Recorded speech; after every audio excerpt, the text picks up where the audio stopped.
मुल्क के अंदर मैक्रो लेवल पर स्टेबिलिटी आई है, माशी इस्तेहकाम मैक्रो लेवल पे आया है। इसको अब हमने कन्वर्ट करना है इकोनॉमिक ग्रोथ। वो है असल में हमारा target. That is our main challenge. Udaan Pakistan इस तरह के 77 साल में माजी में भी बड़े खुशनुमा इस तरह के प्रोग्राम्स आप आए बैठे मिलकर ये बताएं कि किस तरीके से हम अपनी ग्रोथ को बूम एंड बस्ट से बचाते हुए किस तरीके से इकोनॉमी को तरक्की खुशहाली का सफर कहते हैं। मुआशी बेहतरी के लिए सबके साथ बैठने के लिए तैयार हो। वक्त आने वाला है जब IMF को खुदा हाफिज कहेंगे। वजीर आजम शहबाज शरीफ का पाकिस्तान स्टॉक एक्सचेंज में तकरीब से खिताब। कहा, हमारा टैक्स निज़ाम कारोबार चलने नहीं दे रहा, मगर IMF से कुछ वादे निभाने होंगे। मैक्रो लेवल पर इस्तेहकाम आ चुका, अब इकोनॉमिक ग्रोथ की तरफ बढ़ना है। पॉलिसी रेट 13% पर आ गया, अब भी 8% की गुंजाइश है। चाहता हूं शरह सूद 6% पर आ जाए। उड़ान पाकिस्तान प्रोग्राम से मुआशी तरक्की और खुशहाली आएगी। कुदरती वसाइल, टैलेंट और मेहनत को जोड़ना होगा। वजीर आजम की मुल्की तरक्की और अवामी फलाह के लिए आगा खान फाउंडेशन की खिदमात का एतराफ़। किताब मैनुअल ऑफ क्लिनिकल की तकरीब रुनुमाई में शिरकत। कहा, बतौर वजीर आला पंजाब PKLI बर्न सेंटर जैसे आलमी मयार के इदारे बनाए। सिंध में भी SIUT जैसे मुतअद्दिद काबिल कदर इदारे आवाम की खिदमत कर रहे हैं। शोबा सेहत में मजीद बेहतरी के लिए भी कोशा है।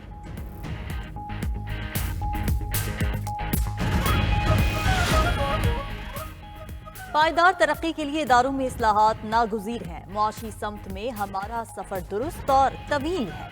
वजीर खजाना मोहम्मद औरंगजेब का पाकिस्तान स्टॉक एक्सचेंज में तकरीब से खिताब। कहा, मुआशी तरक्की के लिए स्टॉक एक्सचेंज का किरदार इंतहाई अहम है।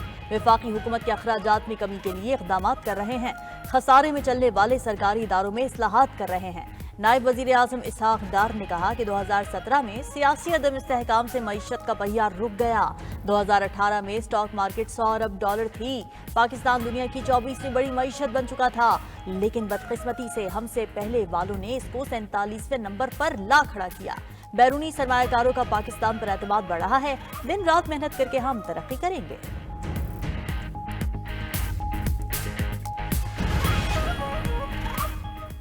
बानी PTI ने मुज़ाकिरात जारी रखने की हिदायत कर दी। बानी चेयरमैन ने हमारे दोनों मुतालिबात तहरीरी तौर पर हुकूमती कमेटी को देने की इजाजत भी दे दी। चेयरमैन PTI बैरिस्टर गौहर की अडियाला जेल के बाहर मीडिया से गुफ्तगू। कहा, बानी PTI ने कहा, मुज़ाकिरात के लिए तीसरी नशिस्त जरूरी होनी चाहिए। डील का तासुर बानी चेयरमैन जायल कर चुके हैं। बानी चेयरमैन ने कहा, किसी दोस्त मुल्क से अगर कोई दावतनामा आया तो हम इसे कबूल करेंगे। हमने पहले भी अमरीका को एब्सोल्युटली नॉट कहा। कोई भी पाकिस्तान से गलत काम करवाएगा तो उसे एब्सोल्युटली नॉट है।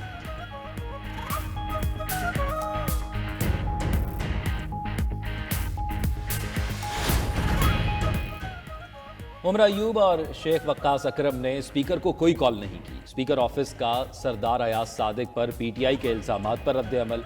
ज़राए स्पीकर ऑफिस के मुताबिक शेर अफजल मरवत का वॉइस मैसेज आया था, जिसका स्पीकर ने जवाब दिया। शेर अफजल मरवत से कहा गया वो राना सनाउल्लाह से रब्ता करे। स्पीकर का किरदार सिर्फ मुज़ाकरात में सहूलतकारी करना है, बानी PTI से मुलाकात करवाना नहीं। शेर अफजल मरवत की बानी से मुलाकात की दरख्वास्त हुकूमत तक पहुंचा दी गई थी।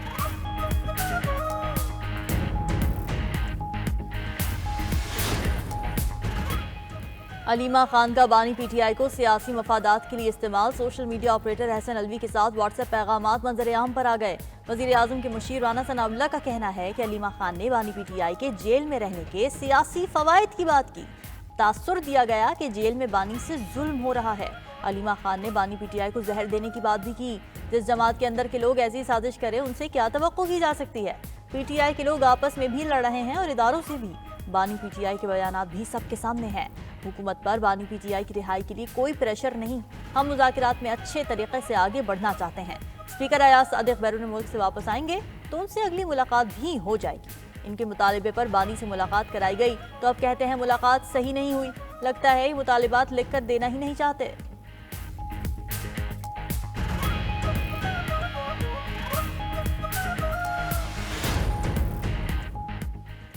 9 मई वाले मुल्ज़मान आर्म फोर्सेस से ताल्लुक नहीं रखते। आजकल एक इस्लाह एक्स सर्विसमैन की है, ये एक्स सर्विसमैन भी नहीं थे। चले हम सिर्फ शहरी की इस्लाह इस्तेमाल करते हैं। फौजी अदालतों में सिविलियंस के ट्रायल के केस में जस्टिस जमाल मंदोखेल के रिमार्क्स। बोले, कहा जाता है पार्लियामेंट सुप्रीम है, मेरे ख्याल में आइन सुप्रीम है। सवाल यह है सिविलियन का फौजी अदालतों में ट्रायल किस हद तक हो सकता है? कैद तन्हाई में रखना बहुत बड़ी सजा है। मैं खुद भी 14 रोज जेल में रहा हूं। जस्टिस मुसरत हिलाली बोली, सिविलियन का मिलिट्री कोर्ट्स में ट्रायल एपीएस जैसे मुजरिमान के लिए था। क्या तमाम सिविलियन के साथ वही बर्ताव किया जा सकता है जैसे एपीएस आने में किया गया? जस्टिस मोहम्मद अली मसद ने कहा, हमें बताएं मिलिट्री कोर्ट से मुतल्लिक बैनुल-अक़वामी प्रैक्टिस क्या है। वजारत दिफा के वकील ख्वाजा हारिस का एफबी अली केस का हवाला, कहा तय पा चुका सिविलियन का भी फौजी अदालत में ट्रायल हो सकता है। अक्सरियती फैसले में आर्टिकल 8(3) और 8(5) की गलत तशरीह की गई, केस की समाअत मुलतवी।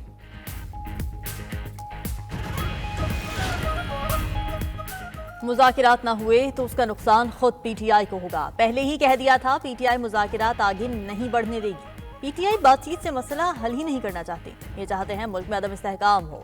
सूबाई वजीर सईद गनी की कराची में मीडिया से गुफ्तगू, का इख्तिलाफात का हल मुज़ाकिरात में ही है। खैबर पख्तूनख्वा हुकूमत को लोगों की कोई परवाह नहीं। सीनियर वजीर सिंध शर्जील मेमन का कहना है कि पीपल्स पार्टी को विफाक में वजारतों की ख्वाहिश नहीं। पीपल्स पार्टी ने हमेशा अपना मौक़िफ़ विफाक को पहुंचाया है। हमारे तहफ़्फ़ुज़ात अवामी मसाइल हल ना होने पर हैं। पीपल्स पार्टी चाहती है विफाकी हुकूमत अवामी मसाइल हल करे।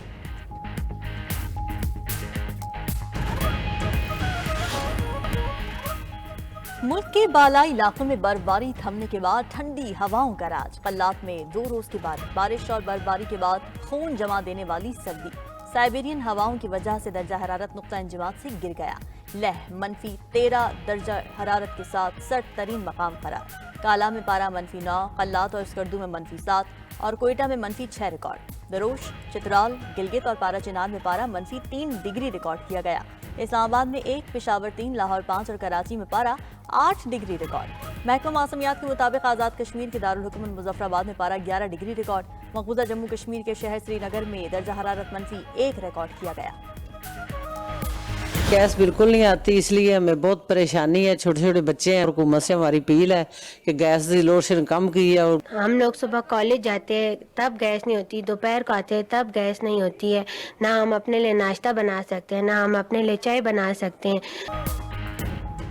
शदीद सर्दी में गैस की तवील और गैर एलानिया लोड शेडिंग का सिलसिला जारी। खैबर पख्तूनख्वा के कई इलाकों में गैस की सप्लाई मुकम्मल तौर पर बंद हो गई। गैस के बहरान पर लोग महंगे दामों एलपीजी खरीदने पर मजबूर हैं। पंजाब और सिंध में भी गैस का बहरान जारी।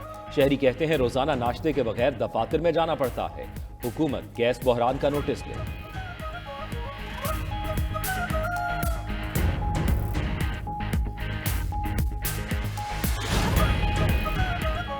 चेयरमैन पीपल्स पार्टी बिलावल भुट्टो से यूएई के सफीर हम्माद उबैद इब्राहिम की मुलाकात। 2 तरफा ताल्लुकात के फरोग पर बातचीत। बिलावल भुट्टो और हम्माद उबैद इब्राहिम सलीमुज़्ज़ाबी का पाक हमारा ताल्लुकात में मजीद इस्तेहकाम लाने पर इत्तेफाक।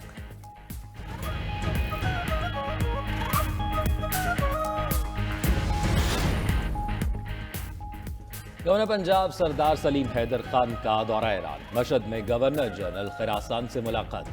पाकिस्तान ईरान के दरमियान मजहबी सियाहत, तालीम और इक्तसादी ताउन को फरोग देने पर तबादला ख्याल। गवर्नर पंजाब का कहना है ईरान से बरादराना ताल्लुकात और मोहब्बत का गहरा रिश्ता है। 2 तरफा तिजारत के फरोग के लिए कारोबारी हजरात के वफूद के तबादले होने चाहिए। बाहमी तिजारत के फरोग के लिए ताजिर मशहद और लाहौर में तिजारती नुमाइशें लगाएं।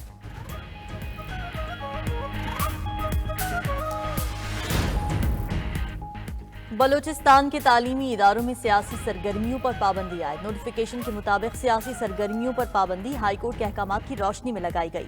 खिलाफ वर्जी की सूरत में इदारे के सरबराह के खिलाफ कार्रवाई होगी। उधर जेयूआई की कॉल पर बलूचिस्तान के मुख्तलिफ शहरों में पहिया जाम हड़ताल।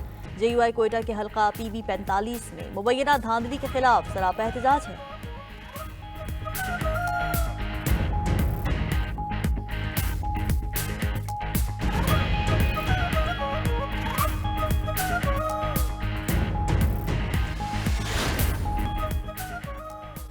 ट्रंप का कनाडा को अमरीकी रियासत बनाने का ख्वाब। नौमंतखब अमरीकी सदर ने एक और बयान दाग दिया। कहते हैं कनाडा की सरहद एक मसनूई तौर पर खींची गई लकीर के सिवा कुछ नहीं।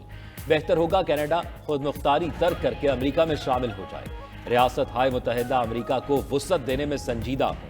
खलीज मैक्सिको खतरनाक जगह है, उसका नाम बदल कर खलीज अमरीका कर देंगे। ट्रंप ने पानामा नहर के कंट्रोल के लिए फौजी इक़दाम का इशारा भी कर दिया। कहा पानामा नहर अमरीकी फौज के लिए बनाई गई थी। इक़्तिसादी तहफ़्फ़ुज़ के लिए अमरीका को पानामा नहर की जरूरत है। कैपिटल हिल पर हंगामा आराई में मुलव्विस तमाम अफराद की सजाएं माफ करने का भी कह दिया।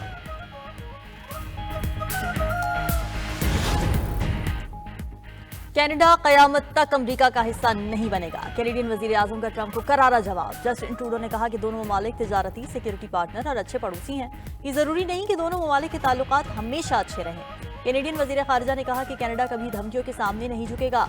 ट्रंप को समझ ही नहीं कि कनाडा की असल ताकत क्या है। कैनेडियन अपोजिशन लीडर बोले, कनाडा एक अजीम और खुद मुख्तार मुल्क है, कभी अमेरिका की रियासत नहीं बनेगा।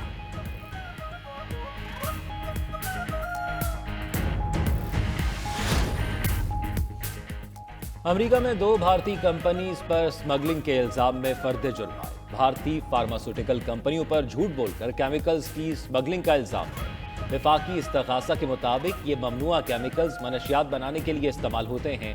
भारतीय कंपनियों ने केमिकल्स को छुपाने के लिए गलत लेबल का इस्तेमाल किया।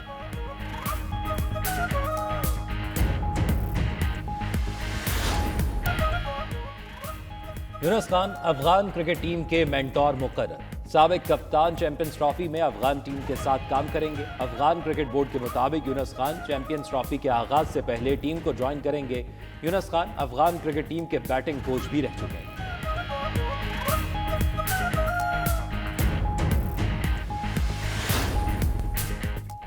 भारतीय तमिल अदाकार अजीत कुमार दुबई में हादसे का शिकार। सुपरस्टार अजीत कुमार की स्पोर्ट्स कार तेज रफ्तारी की वजह से तवाजुन खो बैठी। हादसा दुबई 24 आवर्स रेस के लिए प्रैक्टिस के दौरान पेश आया। भारतीय अदाकार की तेज रफ्तार कार बैरियर से टकराकर कई बार घूमी। भारतीय मीडिया के मुताबिक अदाकार अजीत कुमार हादसे के बाद खैरियत से हैं।